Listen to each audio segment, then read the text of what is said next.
வழக்கு பழக்க வழக்கம் பாரு அப்படிம்பாங்க பாருங்க. தொடர்ந்து ஃபாலோ பண்ணோம்னா தொடர்ந்து மீண்டும் மீண்டும் செஞ்சிட்டுனா அதுதான் இந்த பழக்கம். இது மாதிரி வழக்கம் எழுத்திலும் பேச்சிலும் சொற்களை பயன்படுத்தும் முறை, அதான் வழக்கு, மெத்தடு அப்படின்னு சொல்லலாம்.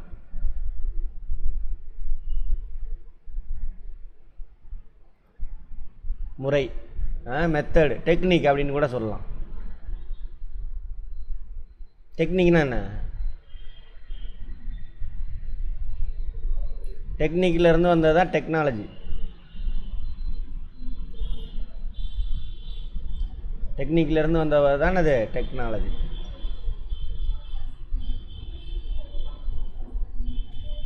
டெக்னிக்னா என்ன இருக்கு அப்படின்னு பார்க்கணும், அதான் படிப்பு. டெக்னிக், மெத்தட் எப்படி வேணாலும் சொல்லலாம். இப்போது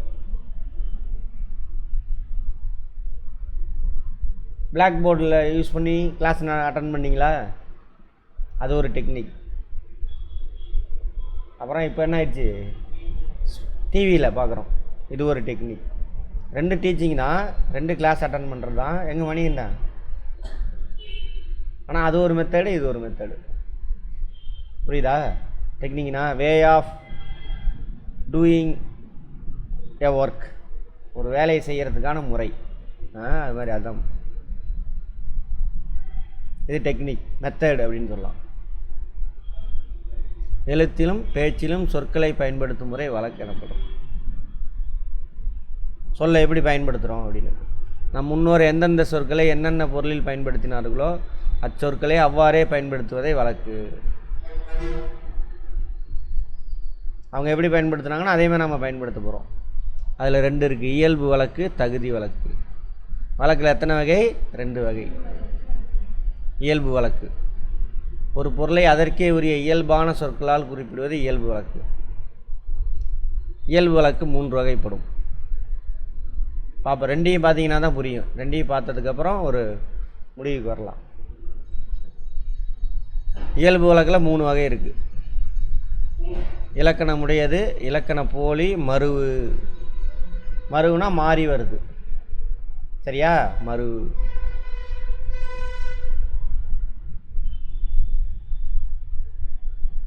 என்ன அளபடைன்னு சொல்லலாமா மருவை? அளபடை, மருவு. அதனால தான் சொல்லோட இறுதியில் ஊ வருது, ஆமாவா? அளபடையில் மட்டும் சொல்லோட இறுதியில் உயிரெழுத்து வரும், எல்லாம் வராது. மருவு அளபடை தான். அளபடைன்னு என்ன? உயிரளபடை. இது ஆக்சுவலாக உயிரெழுத்து அளவெடுத்து வர்றது. அப்படியே யூஸ் பண்ணுங்க. இரு கூட்டல் ஊ, அதோட குறில் வருது, உயிரளபடை. இது கேட்பாங்க, பார்த்துக்கிறது. அது மாதிரி எல்லா வார்த்தையும் வித்தியாசமாக இருக்கிறதெல்லாம் யூஸ் பண்ணுங்கள். கற்றுக்கிட்டதை இங்கே கரெக்டாக இருக்கா அப்படின்னு பாருங்கள். இலக்கணம் உடையது. இலக்கணம் என்னது? ரூல்ஸ் படி இருக்குது. ரூல்ஸ் தானே இலக்கணம்னா எப்படி இருக்கணும் அப்படிங்கிறது.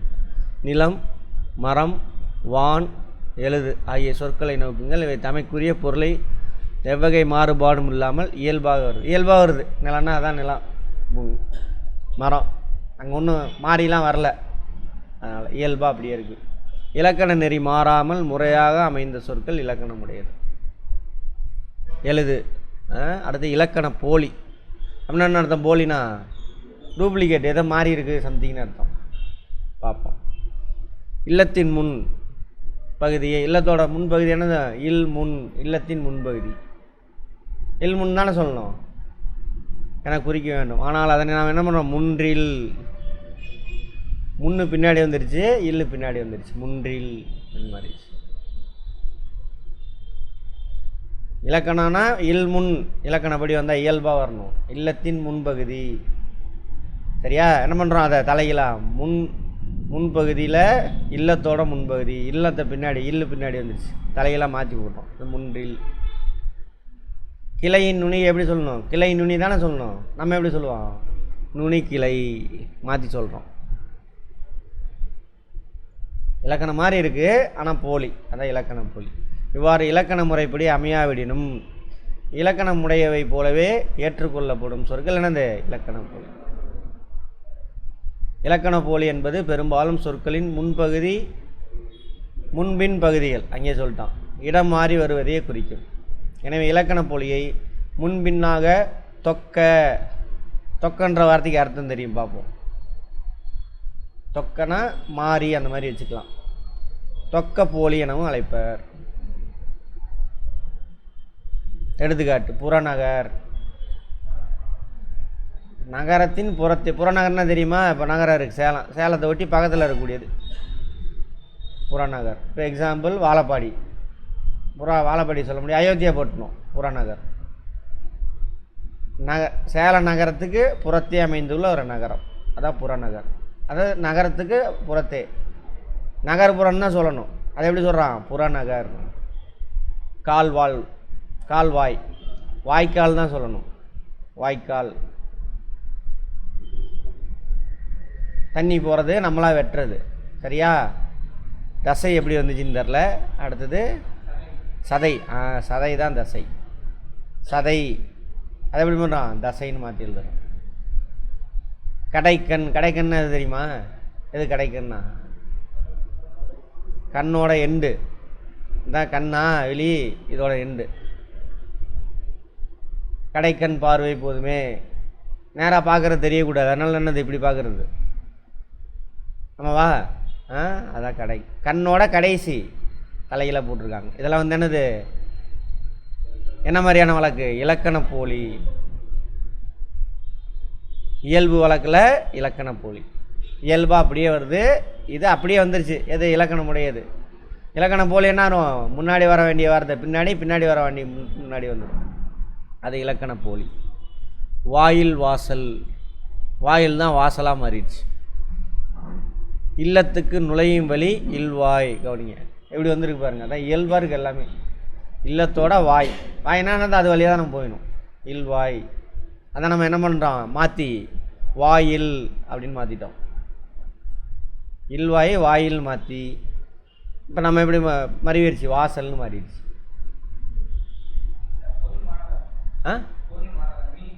மீனிங்லாம் மாறாது, அதே தான், பொருள் மாறாது. இது மறிவிடுச்சு. இதுக்கு பேர் மறுவுதல், அப்படி மாறுதல்னு அர்த்தம். ஆனால் அதனை வாயில் என அழைக்கின்றோம். இது இலக்கண போலி ஆகும். இலக்கண போலி தானே, இல்வாய். அடுத்து வாயில் என்னும் சொல்லை பேச்சு வழக்கில் வாசல் என வழங்குகின்றோம். புரியுதா? இயல்பாக இருக்கும் நம்ம, அதான் தமிழ் இயற்கையானது. அடுத்தது மறுவு, மாறுறது, மாறி போயிடும். தஞ்சாவூர் எப்படி சொல்கிறோம்? தஞ்சை. மறுவுனா மாறுதல், அப்படி வச்சுக்கோங்க, மறுவு சொல். நாம் எல்லா சொற்களும் எல்லா இடங்களிலும் முழுமையான வடிவத்தில் பயன்படுத்துவதில்லை. தஞ்சாவூர் என்னும் பெயரை தஞ்சை, திருநெல்வேலி என்னன்னு சொல்லுவோம்? நெல்லை அப்படின்னு சொல்லுவோம். இந்த மாதிரி அதெல்லாம் மறுவு சொல். அது மாதிரி குடந்தை, கோவை, கோயம்புத்தூர், கோவை. குடந்தை என்னது? கும்பகோணம். கும்பகோணம் கேள்விப்பட்டிருக்கீங்களா? எந்தை, தந்தை தான் எந்தை அப்படிம்பாங்க. போதுன்னா என்னென்னு தெரில, பார்த்து சொல்கிறேன். சோநாடு அப்படின்னா சோழ நாடுன்னு அர்த்தம். சோழ நாடை என்னென்னு சொல்லுவாங்க? சோநாடு. போதுங்கிறது என்னது? போல்து அப்படிங்கிறத மறுவு சொல். வந்த போது அப்படின்லாம் சொல்கிறோம்ல, இப்போ போதுன்னு சொல்கிறோம், அப்போ போல்து. இது நம்ம பயன்படுத்துகிறது. அதனால தான் பாருங்கள், இலங்கை தமிழ் இருக்குல்ல, அது அப்படியே இருக்கும், மறுவாமல் அப்படியே பயன்படுத்துவோம். அதனால தான் வித்தியாசமாக இருக்கும், அழகாகவும் இருக்கும் இலங்கை தமிழ். அதுமாதிரி கேரள தமிழ் இருக்குல்ல, கேரளா மலையாளம், அதில் உள்ள வடமொழி சொல் சமஸ்கிருதெல்லாம் தூக்கிட்டிங்கன்னா தூய்மையான அப்படியே அந்த நம்ம தமிழ் கிடச்சிடும். கன்னியாகுமரிக்காரெல்லாம் பேசுவான் பாருங்கள் ஓரளவுக்கு, அதில் சமஸ்கிருதம் இல்லாத தமிழ் அது. அப்போது இயல்பு வழக்கு பார்த்தோம், இயல்பாக இருக்குது. அதில் 3 வகை. இலக்கணம் உடையதை அப்படியே பயன்படுத்துகிறோம். இலக்கண போலி முன்னாடி உள்ள சொல்ல பின்னாடி போட்டு, பின்னாடி உள்ள சொல்ல முன்னாடி போட்டு ஏற்றுக்கிட்டோம். மருவி ஒரு சொல் வேற ஒரு சொல்லாவே மாறிடும். இதெல்லாம் வழக்கு, சரியா? இலக்கணமுடைய இயல்பு வழக்கு, இலக்கண போலி இயல்பு வழக்கு, மருவு இயல்பு வழக்கு. இயல்பாக அப்படியே எடுத்துக்கிட்டோம். வழக்குன்னா அர்த்தம், அதை நம்ம அப்படியே ஃபாலோ பண்ணுறோம். முறை, தகுதி வழக்கு. இயல்பாக இருக்காது, ஏதோ ஒரு தகுதியின் காரணமாக அதை நாம் எடுத்துக்குவோம். இயல்பாக இருக்காது, அப்படியே வராது. அதான் தகுதி வழக்கு. ஏதேனும் ஒரு காரணத்தினால், அங்கே பாருங்கள், ஏதோ ஒரு காரணத்தினால், அதான் தகுதிங்கிறது. பிறரிடம் சொல்ல தகுதியற்ற சொற்களை, பிறரிடம் சொல்ல தகுதியற்ற சொற்களை தகுதியான வேறு சொற்களால் குறிப்பிடுவது. சொல்ல பொருள் வேற, இயல்பாக அந்த வார்த்தையை நாம் பயன்படுத்தினா வேறு வார்த்தை தான் பயன்படுத்தணும். ஆனால் அதை பயன்படுத்த முடியாத ஒரு சூழல். ஸோ அதனால் என்ன பண்ணுறோம், வேறு ஒரு வார்த்தையை நாம் பயன்படுத்துகிறோம். அதுக்கு பேர் தானே அது தகுதி வழக்கு. அது எத்தனை வகைப்படுமா? 3 வகை. அதே மாதிரியே இயல்பு வழக்கு மாதிரி எதுவும்.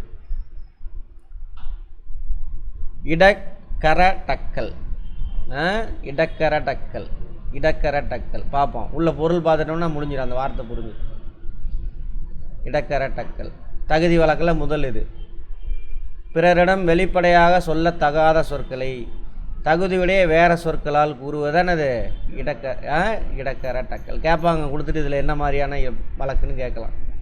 கால் கழுவி வந்தேன், ஆமாவா, லெட்டின் போயிட்டு க்ளீன் பண்ணிட்டு வரோம். அது சொன்னால் ஒரு மாதிரி அருவருப்பாக இருக்கும். அதனால் கால் கழுவி வந்தேன். கால் கழுவிட்டியாடா குழந்தைய அம்மா கேட்பாங்க. அது மாதிரி குழந்தை வெளியே போயிடுச்சு, அவனோட உடல் கழிவை வெளியில் தள்ளிட்டான், அதை அப்படி சொல்கிறாங்க. ஏன்னா அப்படி சொன்னால் அருவருப்பாக இருக்கும் அப்படின்னு சொல்லிட்டு. அது இன்னைக்கு சயின்ஸ் படி பார்த்தானா அது ஒரு விஷயமே கிடையாது. ஆமாம். ஒன்றுக்கு போய் வந்தேன் சொல்கிறோமா, அதெல்லாம் ஒரே ஒரு கழிவு மட்டும். 2க்குன்னா 2 கழிவு போயிடுச்சு அப்படின்னு அர்த்தம், அவ்வளோதான். அடுத்து மங்களம். மங்களம்னு அர்த்தம் மங்களகரமானது. செத்தார் என்று மங்களம் இல்லாத சொல்லாகும். அதனால தான் என்ன சொல்லுவாங்க, துஞ்சினார், இயற்கை எய்தினார். இந்த காலத்தில் துஞ்சினார் தான் சரியான தமிழ் வார்த்தை. செத்து போயிட்டான், உயிர் போயிடுச்சு, அமங்கலம். அது எந்த ஒரு சொல்லுக்கு முன்னாடி ஆ போட்டிங்கன்னா அதோட எதிர்ச்சொல் கிடச்சிடும். அதனால் என்ன பண்ணுறாங்க, இயற்கை எய்தினார். அப்புறம் இப்போ வேறு மாதிரி இந்த பக்தி இயக்கம் வந்தோன்னா என்ன ஆயிடுச்சு, பக்தி காலத்தில் இறைவனடி சேர்ந்தார் அப்படின்ட்டானுங்க. எங்கே இறைவனடி யாருக்கு தெரியல, இருக்கா இல்லையானே தெரில.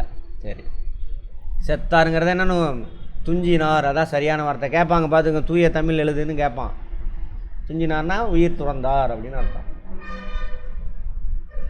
இயற்கை எய்தினார்.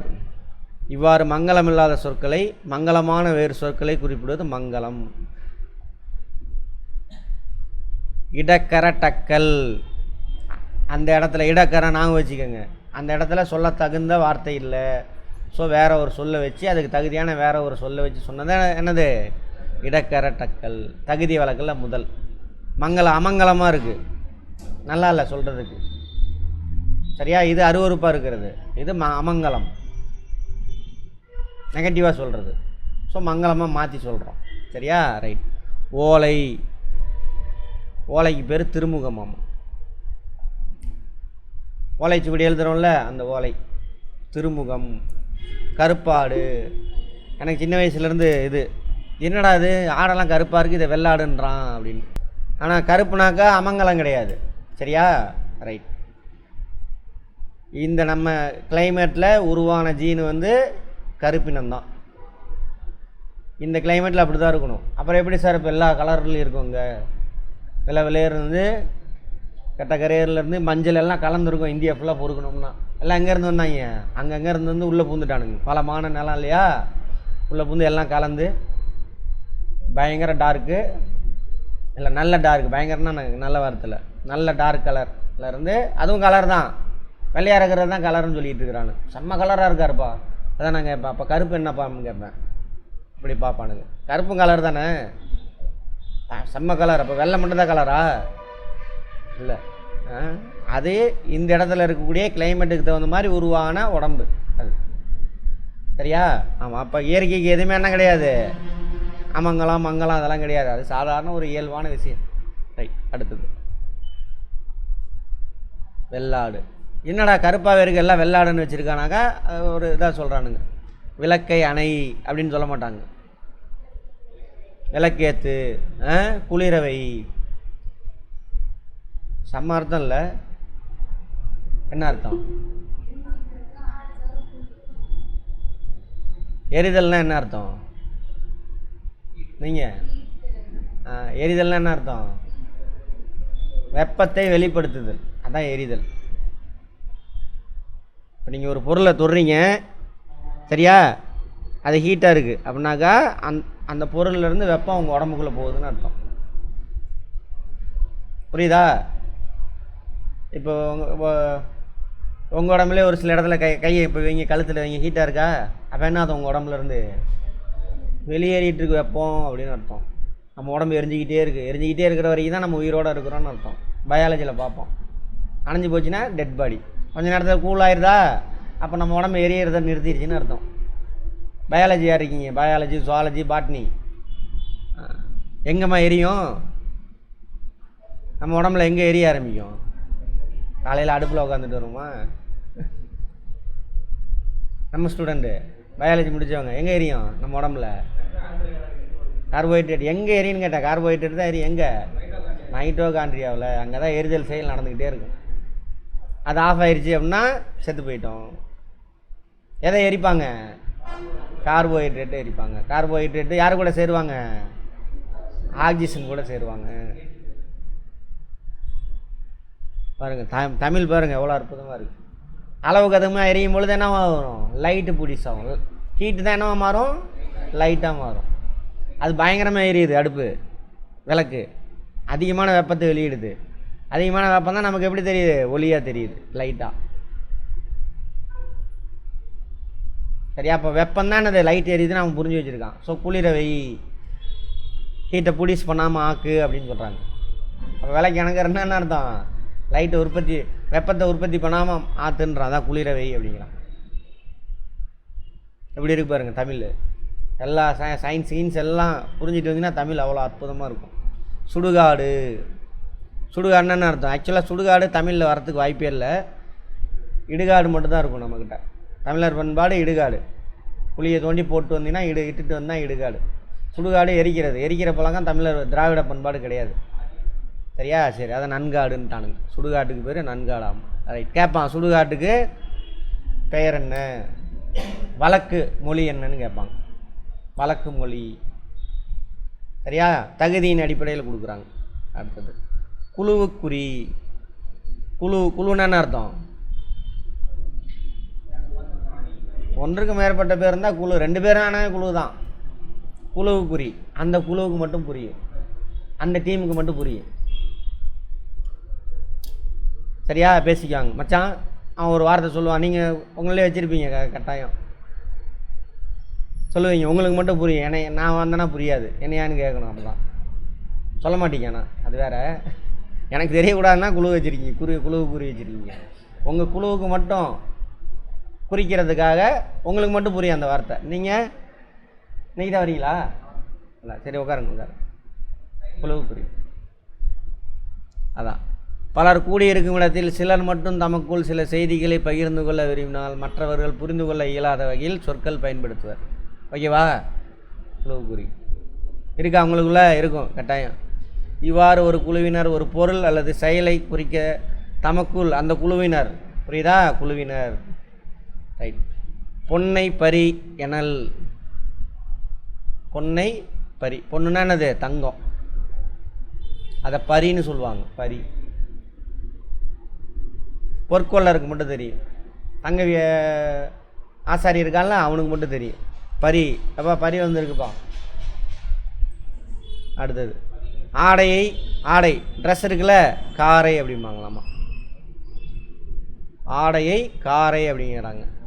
யானை பாகர் பயன்படுத்துகிறதாமா. ஆடைக்கு வந்து காரை அப்படின்னு சொல்லுது. சரியா? கேளுங்க.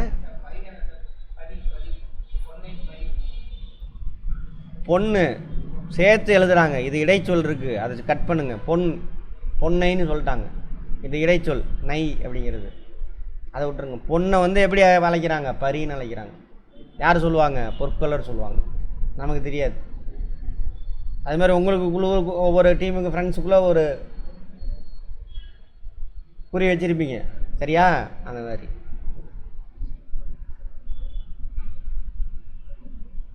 இதுக்கு பேர் குழுவு குறி. இதெல்லாம் வந்து வழக்கு. வழக்குன்னா என்ன அர்த்தம்? நம் முன்னோர்கள் பயன்படுத்துகிற நம்மளும் அப்படியே பயன்படுத்திக்கிறோம். ரொம்ப நாளாக பயன்படுத்தக்கூடிய முறை மெத்தேடு அதானது வழக்கு.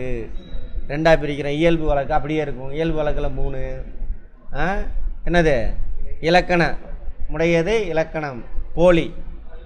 அடுத்தது மாறிடும். வார்த்தையை அப்படியே மாறிடும். இயல்பாக இருக்கிறது இது 3. அடுத்து என்ன பண்ணுறோம்? தகுதி வழக்கு. அந்த பொருளோடு அப்படியே பயன்படுத்த மாட்டோம். ஏதோ ஒரு காரணத்துக்காக என்ன பண்ணுவோம்? வேறு தகுதி அடிப்படையில் வேற ஒரு வார்த்தையை பயன்படுத்துவோம். இயல்பான வார்த்தை இருக்காது. சரியா? அது இடக்கரட்டக்கல். அந்த இடத்துல பேசுனா, கூட்டத்தில் பேசுனா அது கொஞ்சம் அசிங்கமாக இருக்கும், கூச்சமாக இருக்கும். ஸோ அதனால் வார்த்தையை மாற்றி போடுறது. மங்களம் அமங்கலமாக இருக்கும். ஸோ மங்கள வார்த்தையை யூஸ் பண்ணுறாங்க. அடுத்து குழுவுக்குரிய. அந்த குழுவுக்கு மட்டும் அந்த அந்த வார்த்தையை பயன்படுத்தும் பொழுது அவங்களுக்கு மட்டும். இப்போ எத்தனை பேர் இருக்கும்?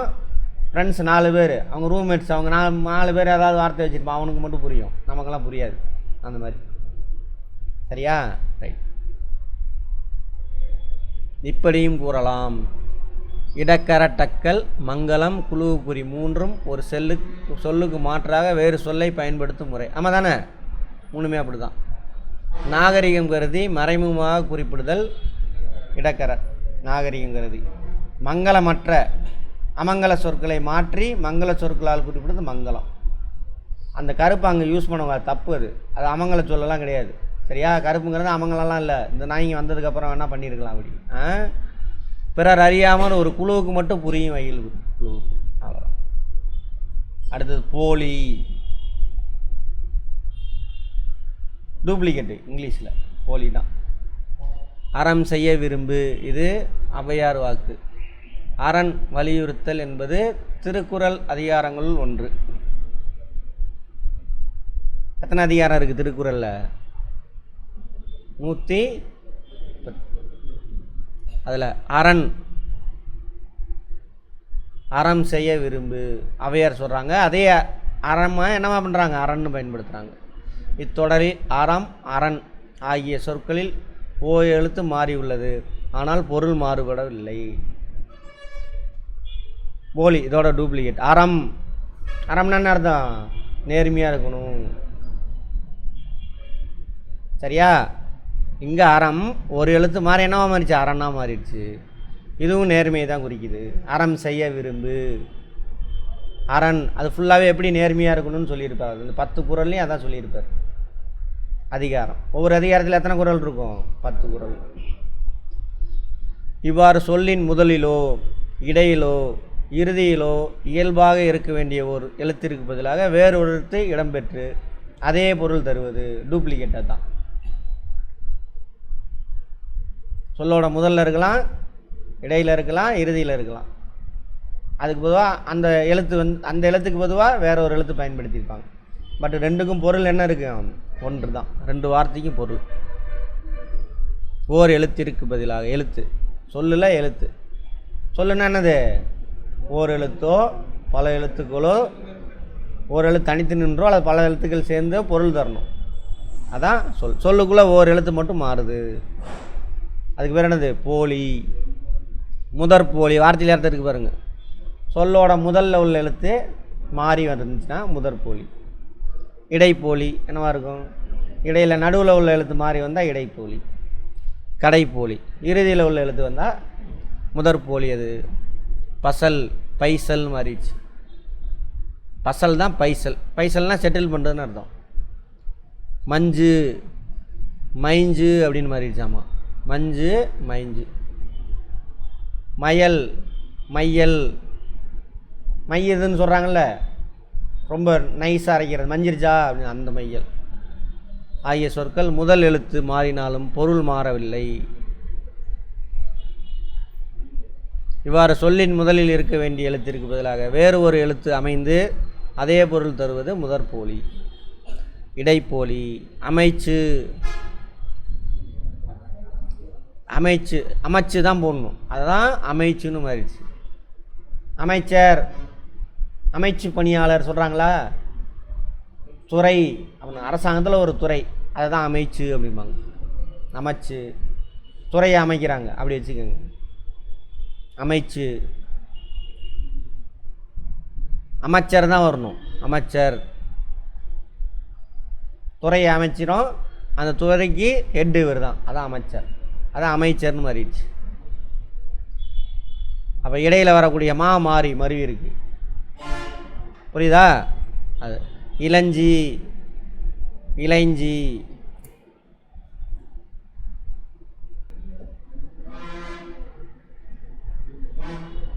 மகிழம்பூ கேள்விப்பட்டிருக்கீங்களா இல்லையா? பார்த்துருக்கீங்களா? காலேஜுக்குள்ளே இருக்குல்ல, காலேஜில் உள்ளே போனால் ஃபஸ்ட்டு மரமே அதுதான். ஆர்ட்ஸ் காலேஜுக்குள்ளே ரைட் சைடில் இருக்கும் பாருங்கள், சின்ன சின்ன பூவாக விழுகும். அங்கே என்ட்ரானோன்னு ஒரு வாசம் வரும் தெரியுமா? அந்த பூவோட வாசம் தான். ஏதோ போகிறோம் வரோம், அவ்வளோதான். சரி.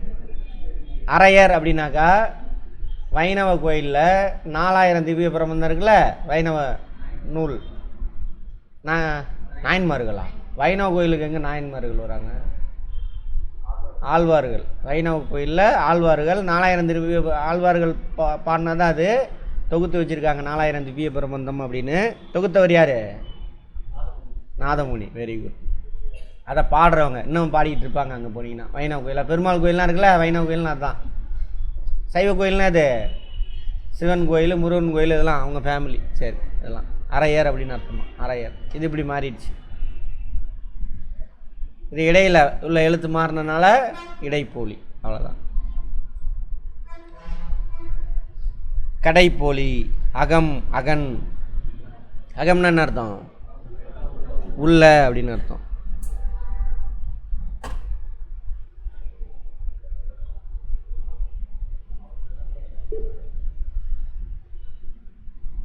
ஏதோ நெட்டு நின்று ஆஃப் ஆயிருக்கு.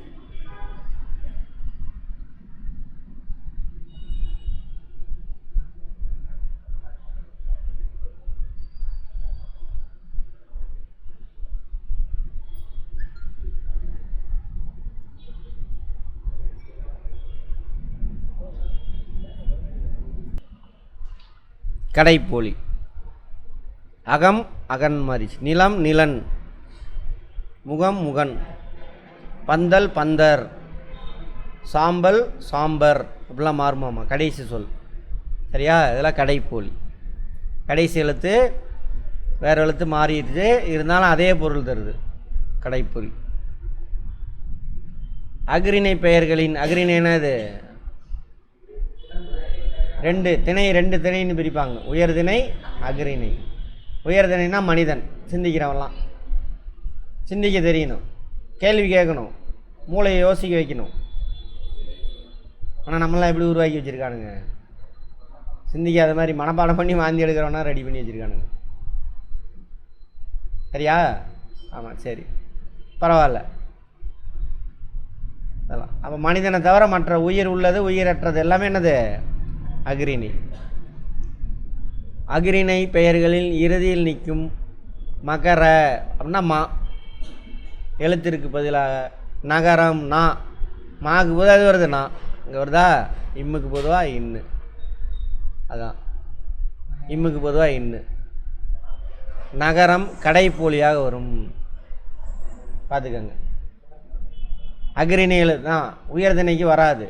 அகிரிணையில் இறுதி எழுத்து மகரத்திற்கு பொதுவாக என்னவா வரும்? நகரம் வரும். மகரம்னா அங்கே ராசிக்கு போயிடாதீங்க.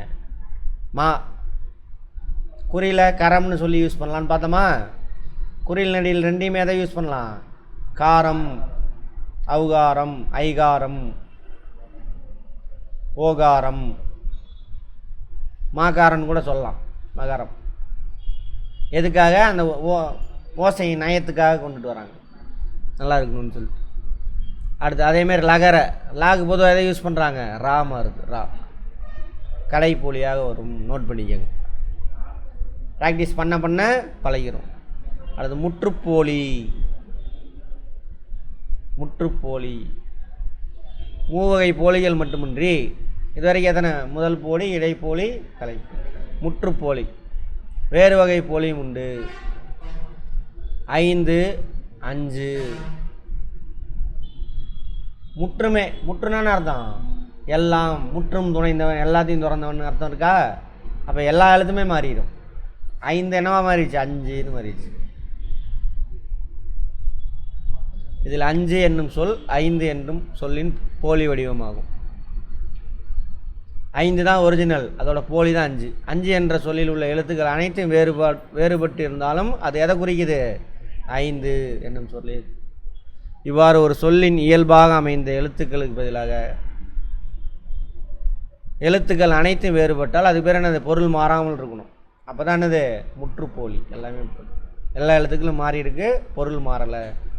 அப்போ போலி. இப்போ என்ன பார்த்தோம்? வழக்கு. முன்னோர்கள் பயன்படுத்துகிறத அப்படியே பயன்படுத்துகிறோம், வழக்கத்தில் இருக்கக்கூடியது, அதான் வழக்கு.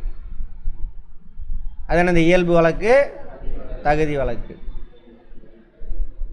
இயல்பாக வர்றது இயல்பு வழக்கு. தகுதினா ஏதோ ஒரு காரணத்துக்காக அப்படியே வேறு சொல்ல, ஒன்றை குறிக்கிறதுக்கு வேற ஒரு சொல்லை வச்சு பயன்படுத்துவோம். அடுத்து போலி. எழுத்துக்கள் மாறும், பொருள் மாறாது. ஒரு சொல், இரு சொல் இருக்குது, இந்த சொல்லுக்கும் அந்த சொல்லையும் எழுத்து மட்டும் மாறும், பொருள் மாறாது. அதுக்கு பேர் என்னது? போலி. இலக்கண போலி. சரி, இடைப்போலி. இலக்கண போலி நம்ம பார்க்கல, அதை விட்டுருங்க, அவ்வளோதான். பொறுத்துக்க. பந்தர், பந்தல். இல்லை தானே இறா மாதிரி இருக்கும், கடைப்போலி. மைஞ்சு, முதற்போலி. மஞ்சு, மஞ்சு தான் மைஞ்சுவா மாறிச்சு. 5, 5 முற்றுப்போலி. Very good. அரையர், இடைப்போலி. அரையர் தான் வரணும். அரையர்னா யார்? வைணவ கோயிலில் 4000 திவ்ய பிரபஞ்சத்தை பாடுறவங்க. இன்னமும் போனீங்கன்னா பாடிக்கிட்டு இருப்பாங்க. சிவன் கோயில் போனீங்கன்னா அங்கே இது பாடிக்கிட்டு இருப்பாங்க. எது? தேவாரம், திருவாசகம், அது பாடிக்கிட்டு இருப்பாங்க சைவ கோயிலில். சரியா?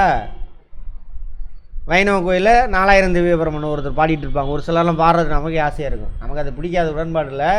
பாடுற விதம் உட்காந்து பார்த்துட்டு கேட்டுக்கிட்டு இருப்பாங்க நிறைய பேர். சும்மா இருக்கிறாங்களா, வயசானவங்களாம் அங்கே போய் உட்காந்துருப்பாங்க. அவர் பாடிக்கிட்டு இருப்பார், கதை சொல்லுவார். அவர் விட்றதான் கதை. சிவன் அங்கே வந்தார், அங்கே போனார், அங்கே குதிச்சார், இங்கே குதிச்சார், இந்த கோயிலுக்கு சிவன் வந்துட்டு போனார் அப்படின்னு எல்லாம் சொல்லுவாங்க. சரியா? சரி, அதானே சமயம்னாவே என்னது? உடான்னு சொல்கிறது தான். கேள்வி கேட்கக்கூடாது, பொருள்லாம் கேட்கக்கூடாது. சரியா? தகுதி வழக்கின் வகைகள் எத்தனை? என்னென்ன?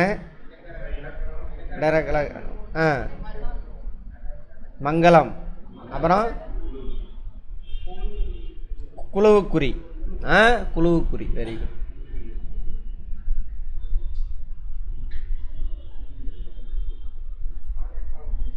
இத்தொடரில் அமைந்துள்ள போலி சொல்லை கண்டறிந்து அது சரியான சொல்லை கொடு. நஞ்சு விட்டது, நைந்து, அப்படி தானே வரணும். நைந்து முற்றுப்போலியா? நைந்து விட்டது அப்படிதான் சொல்லணும். நைந்து, நைந்து முற்றுப்போலி.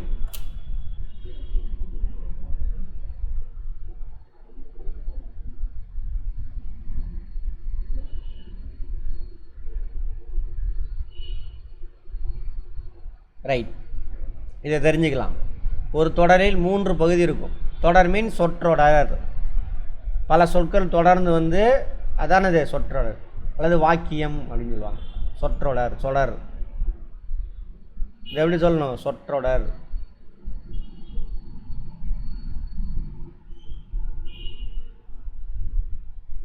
சொல் கூட்டல் தொடர், அதான் சொற்றொடர். அது சுருக்கி தொடருன்ட்டாங்க. நிறையா சொற்கள் தொடர்ந்து வந்து பொருள் தரும். அல்லது இதுக்கு பேர் சொற்றொடருக்கு இன்னொரு பேர் என்னது? வாக்கியம். கரெக்டா? வாக்கியம் இல்லை, வாக்கியம். ரைட். அதில் 3 பேர் இருப்பாங்க. எழுவாய், பயனிலை, செய்யப்படு பொருள். ஒரு சொற்றொடர் 3ஆக பிரிக்கலாம். 3 இருக்கும் கட்டாயம். ஒரு வாக்கியம்னா 3 இருக்கும். ஓகேவா? யார், எது, எவை என்னும் வினாக்களுக்கு விடையாக அமைவது எழுவாய். சரியா? யார், எது, எவை. ஓகேவா? என்னும் வினாக்களுக்கு விடையாக அமைவது எழுவாய். நீலன் பாடத்தை படித்தான். பாரி யார்? புலி ஒரு விலங்கு. பாருங்க, பாடத்தை படித்தான். பாடத்தை யார் படித்தது? நீலன். அஞ்சா யார்? பாரி யார்? யார் பாரினா யாரு வருதா? யார் யார் அது அப்படிங்கிறாங்க. பாரி யார் அது? பாரி. அடுத்தது புலி ஒரு விலங்கு. ஒரு விலங்குனா எந்த விலங்கு அப்படின்னு கேட்குறாங்க. அதான் எது? புலி.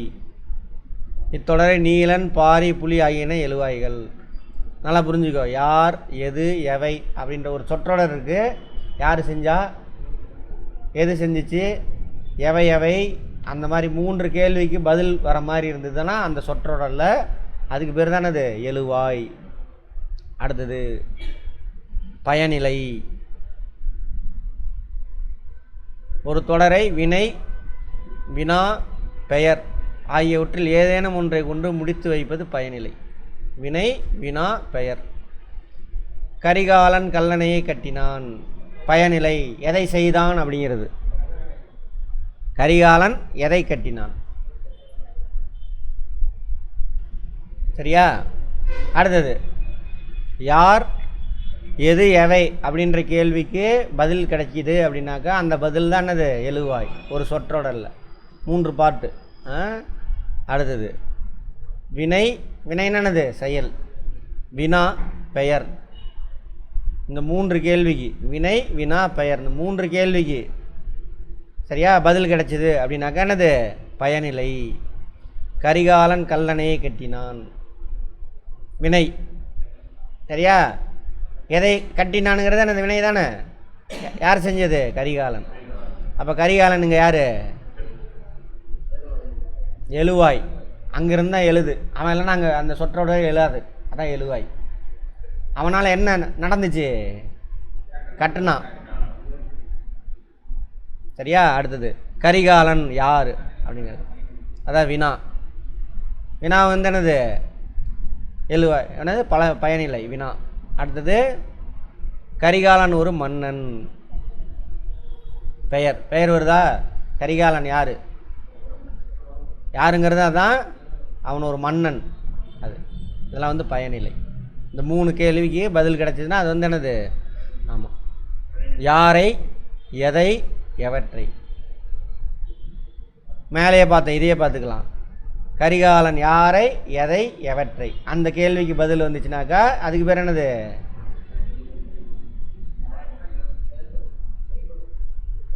செய்யப்படு பொருளா? செய்யப்படு பொருள். முன்னிலை. சரி. எழுவாய், பயனிலை, செய்யப்படு பொருள். என்னத்தை செய்கிறான்? செய்யப்படு. வார்த்தையில் இருக்கு பாருங்க. செய்யப்படு பொருள். எங்கே பாருங்க. இந்த கொஸ்டின் வச்சு பாவன்.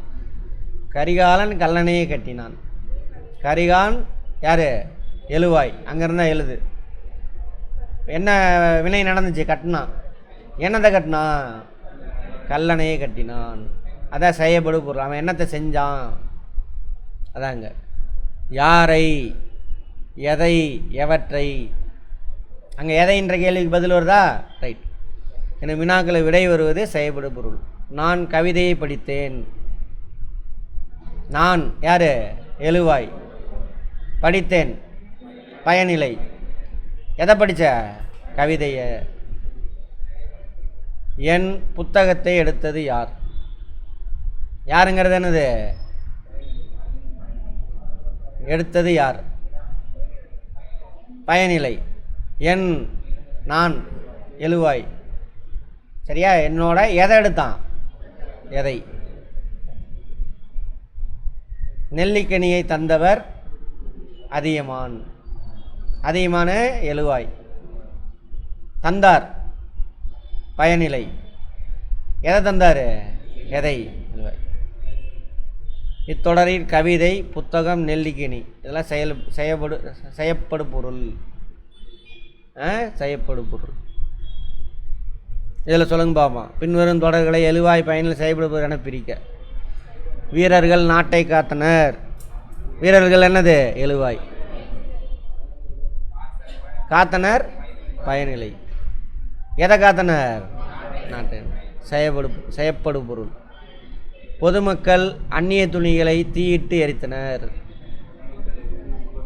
பொதுமக்கள் எழுவாய். தீயிட்டு எரித்தனர் பயனிலை. எதை தீயிட்டு எரித்தனர்? செய்யப்படு பொருள். செய்யப்படு பொருள். இப்போ யூஸ் பண்ணியே சொல்லுங்கள். கொற்கை துறைமுகத்திலே பாண்டியனுடைய மீன்கொடி பறந்தது. கொற்கை துறைமுகத்திலே பாண்டியனுடைய மீன்கொடி, சரி மீனக்கொடியா? மீன்கொடி தான் அப்படி போட்டிருக்காங்க. மீனக்கொடி பறந்தது. சரி,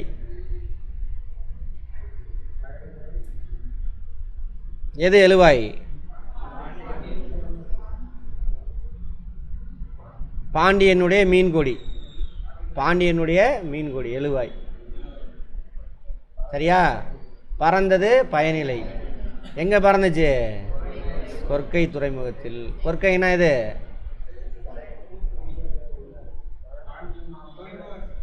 அதான் எங்க? தூத்துக்குடி. திருக்குறளை எழுதியவர் யார்? திருக்குறள்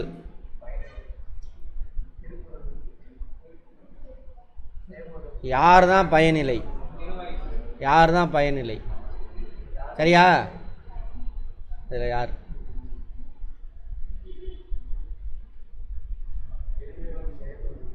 எழுதியவர்? எழுதியவர்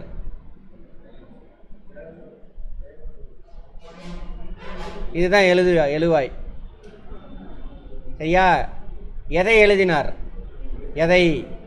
யாரை? எதை? எவற்றை? எதை எழுதினார்? திருக்குறளை. இதான் என்னது? செய்யப்படு பொருள். ஓகேவா? யார் கேள்வினா என்னது? பயனிலை. இதுதான் என்னது? திருக்குறளை. எதை எழுதினார்? எழுதியவர் அப்படிங்கிறது என்னது? அவர் தான் எழுதுறாரு. இது எழுவாய். இது செய்யப்படு பொருள். செஞ்சது.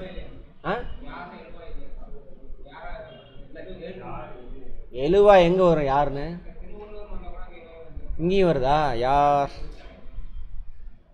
பாரி எழுதியது யார்? இங்கே ஒரு யார் வருது? வினா.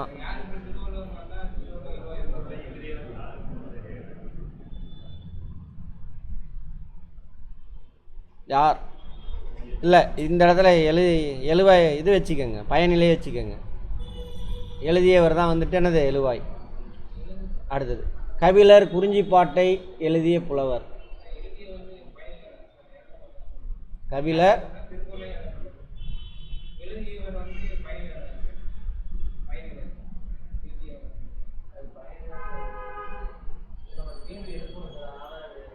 வினை, வினா, பெயர்.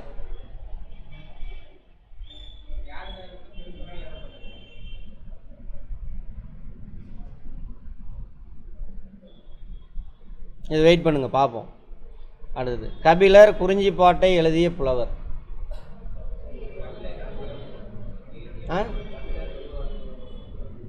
கபிலர் எழுவாயா? எழுதிய புலவர் பயனிலை. எதை எழுதினாரு? குறிஞ்சிப்பாட்டை.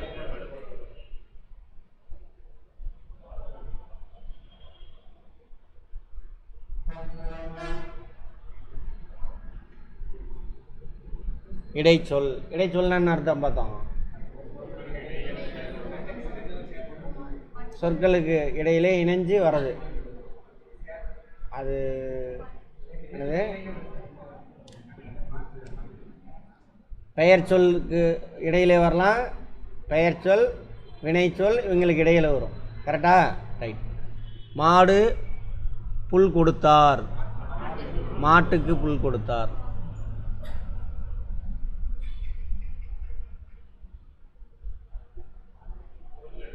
பிரித்து எழுதியிருக்காங்க. வீட்டுக்கு சென்றார்.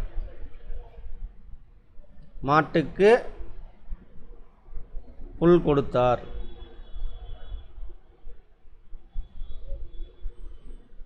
பாட்டுக்கு பொருள் எழுது.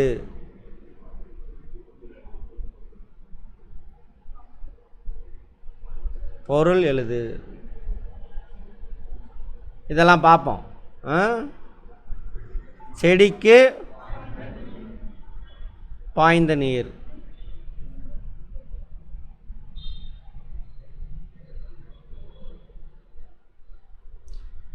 முல்லைக்கு தேர் தந்தான் பாரி.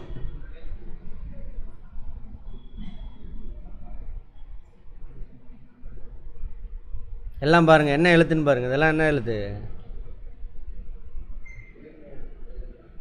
வல்லின எழுத்துக்கள். என்ன எழுத்து? வல்லின எழுத்துக்கள். வல்லின உயிர்மை. சரியா? தேர் தந்தான் பாரி. சுவர், சுவருக்கு சாந்துபு. சுவருக்கு.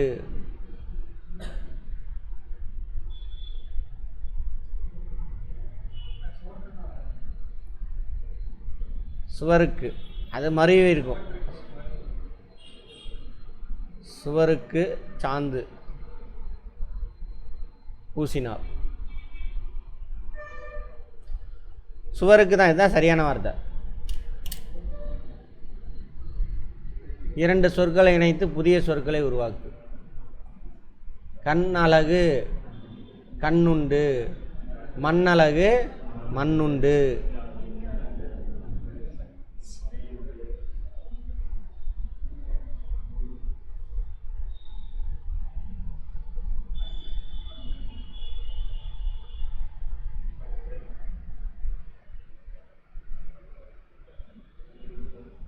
மண்ணுண்டு எல்லாமே 3 சொல்லினா.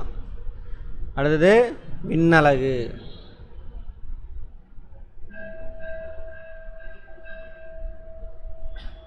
என்ன மாறுது? இந்த ஆவும் இன்னும் சேர்ந்து அங்கே ஒரு இணைப்பு எழுத்து வருது. அந்த மாதிரி மண்ணழகு. அப்போ இன் கூட்டல் ஆ, இங்கே ஒரு இன்னு உருவாகுது. இன்னொரு இன் கூட்டலா நாவா மாறுது. கரெக்டா? அடுத்தது விண்ணுண்டா? விண்ணுண்டு.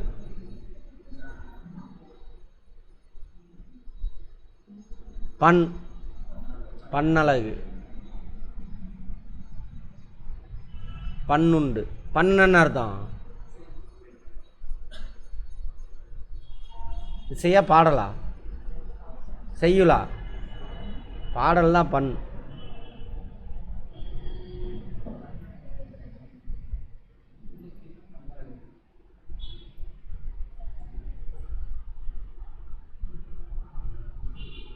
அகம்னு முடிகிற எழுத்துக்கள் எழுதுங்க.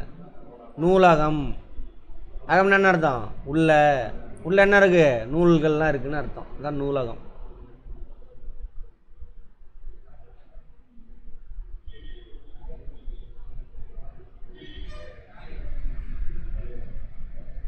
தமிழ் எண் தெரியுமா எல்லாத்துக்கும்?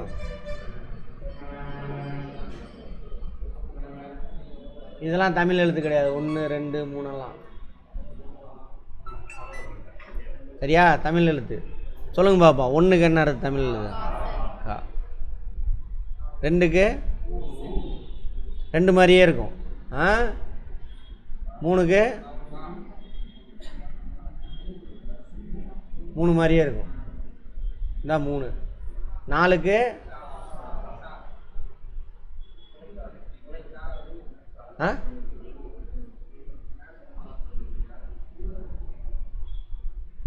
இப்படி வருமா? ஆமாம், இப்படி தான் வரும். கரெக்டு தான். 5க்கு ஒரு. 6க்கு ஓகேவா? 4 6 அப்படி நான் வச்சுக்கலாம். 7க்கு 7 தான் தெரிஞ்சிருக்கணும். அடுத்து 8க்கு 9 இப்படி. கரெக்டா? 10க்கு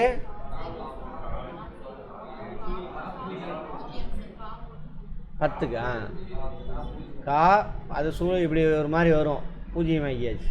10 இப்படி பூஜ்ஜியம் கண்டுபிடிச்சவன் யார் உலகத்தில் அப்படின்னாக்கா தமிழனுக்கு தான்.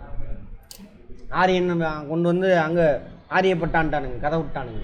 நம்ம தான் வச்சுருந்தோம். இதெல்லாம் இங்கேருந்து காப்பி அடித்தது தான். அவன் வச்சுருந்துக்க இந்த இது இருக்குல்ல, அவன் எல்லாமே நம்மக்கிட்ட தான் காப்பி அடித்தான். ஆனால் கடைசியில் அவனுங்க தான் நம்ம மொழியை உருவாக்கணுன்னு கதை விட்டானுங்க. அகத்திய முனிவர் வந்தார், அவர் ரிஷி, சிவபெருமான் அனுப்பி வச்சார், சமஸ்கிருதத்துலேருந்து அந்த தமிழ் வந்துச்சு, இந்தியாவில் இருக்கிற எல்லா மொழியும் சமஸ்கிருதத்துலேருந்து தான் வந்துச்சு அப்படின்னு கதை விட்டானுங்க. அதையும் நம்பிக்கிட்டு இருக்கோம். இதெல்லாம் நம்ம புரிஞ்சு படிக்காதனால, புரிஞ்சதுனால எனக்கு இந்த கேள்வியெலாம் வருது.